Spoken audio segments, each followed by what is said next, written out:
Today on Zero to Awesome, this is my 2017 F-150 Raptor. Now, there are a lot of things I love about it, but there's one big thing that I don't like about it, and that's the transmission. Ever since I bought it, I've never liked the way it's shifted, and now it's broken.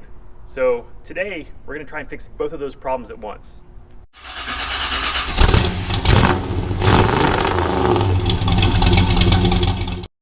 So the 2017 and up F-150s have a 10R80 transmission. It was developed in partnership with GM, and both GM and Ford have their own versions of the transmission. Now this transmission is used in the F-150, it's used in the Mustang, it's used in the 2020 and up Transit. Notably, it's used in the new 2021 Bronco, and they all have the same terrible transmission. So the 10R80, unsurprisingly, has 10 gears. And in my opinion, that's way too many. The transmission always feels like it's trying to choose what gear it should be in, and it never really knows. Something more like 7 probably would have been an appropriate number. Maybe even 6. I don't know. But 10 is just way too many. And apart from not knowing what gear it should be in, the other problem with this transmission is that whenever you shift into a gear, like you're going from park to reverse or drive, it tends to jerk.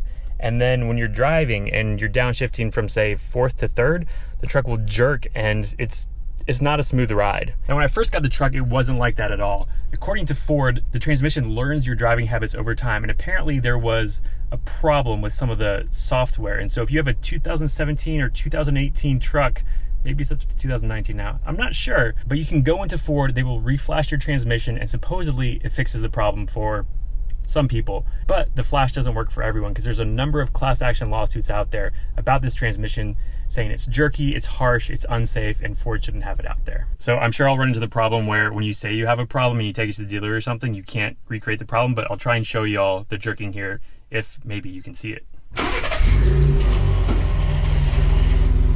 When you're in the truck, it's like you're getting jerked whenever you put the car into drive or reverse. Transmission on the 55 is smoother than that. The transmission on the 2002 Xterra is smoother than that.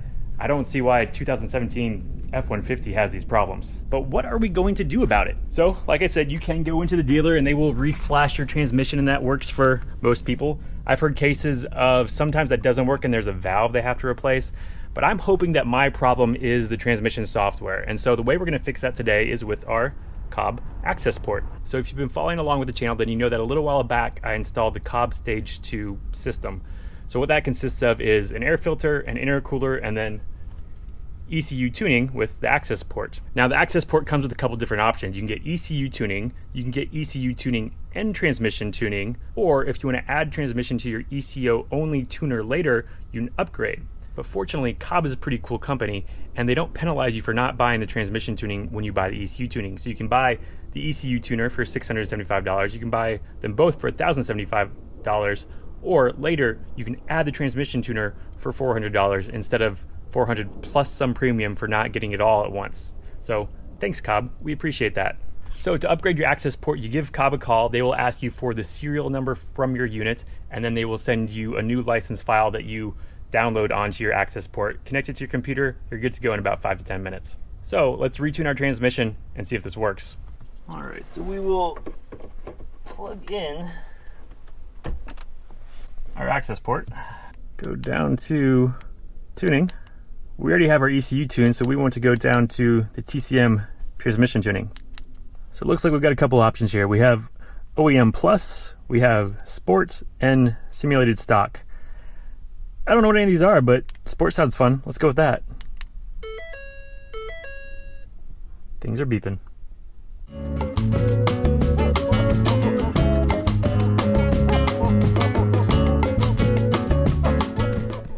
And we're done. So I did a little bit of reading while that was loading to see what the different maps were and what we actually installed.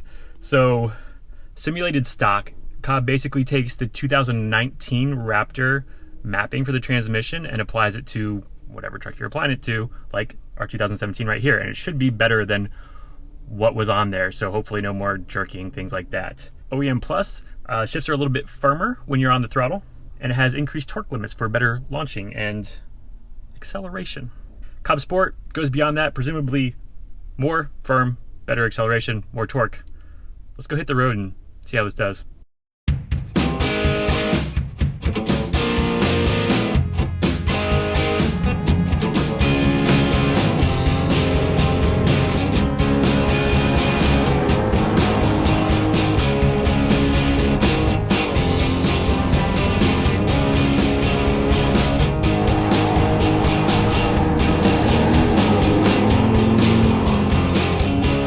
is actually a few days later. I've been driving around for a couple days with the Raptor just to make sure everything was working.